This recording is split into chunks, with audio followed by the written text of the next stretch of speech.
All right, so for those of you guys that do have this worksheet that you are working on, this is the drawing that we have here. I made it myself on a separate piece of paper so you can see what I did and how I figured out all the information. So we are looking to solve for, if you look at us, both the y value right here and the x value right here. So what I'm going to do is I'm just going to bring you over here to this, and I'm going to show you how to do this. So when we're looking for trying to solve, we're going to start with the x value right here. Now, I can tell this is a square-based pyramid because it says it in the instructions, but I can also tell it because of these two markings right here.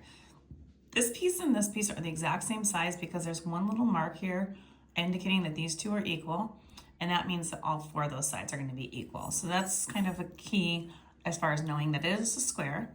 The other piece of information I have is that there's two lines right here and two lines right here. So that means that this piece and this piece are the same size as well. Or different than this one because there's two marks versus one.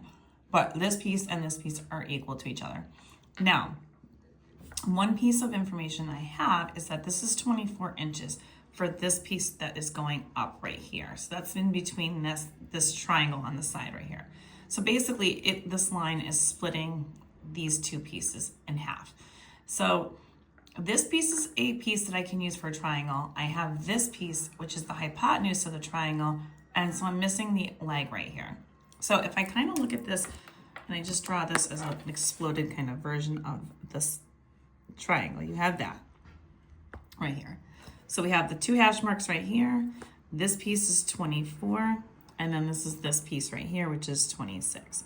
So what you have is a triangle which you can figure out using the hypotenuse, the hypotenuse and the leg. So you have 24 squared plus x squared, and then it's equal to 26 squared. So what we're going to do is we'll calculate those three numbers, or those two numbers, and then we'll find out the third number. So 24 squared is just 24 times 24, which is 576. We don't know x. We're going to find that out in a minute.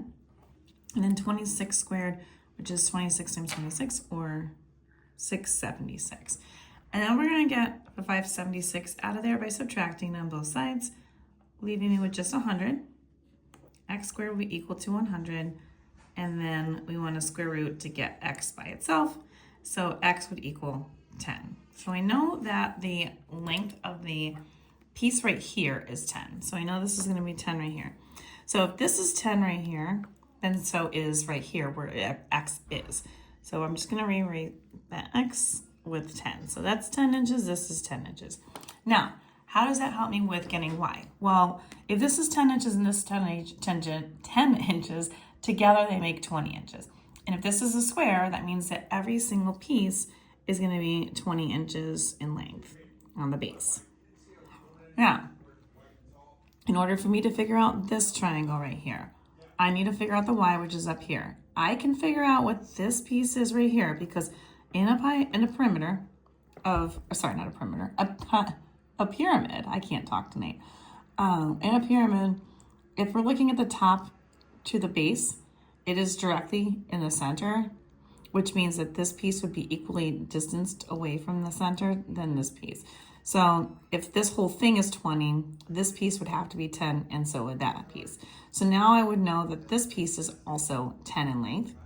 I know that the height of it right here is 24. And if I just draw this triangle right here, this is the part that is the part you're going to look for right here. We know this piece right here, and we're going to know this dotted piece. We just said that the dotted piece is going to be 10. The slant you can see, which is right here, that's 24. And then you'll be able to use the Pythagorean to figure out the leg right here, which is the y that we're looking for. So right here, we're going to do 10 squared plus y squared equals 24 squared. Well, we already did 24 squared because we just did it a minute ago. In this problem, it was 576. 10 squared we know is 100 from that problem as well. And so we're going to subtract 100 on both sides. And that's going to leave me with y squared is equal to 476.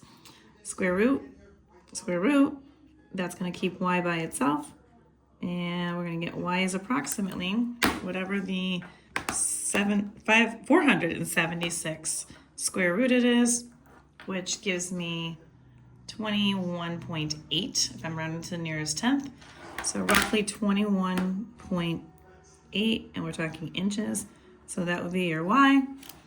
Now you got both of them and you are good to go. And if you want more questions like this, you can find them on my YouTube, Instagram, and TikTok at YouWantAlgebra. All these are located in the playlist of Pythagorean theorem. And don't forget to like, share, and follow me for more. And I will see you soon.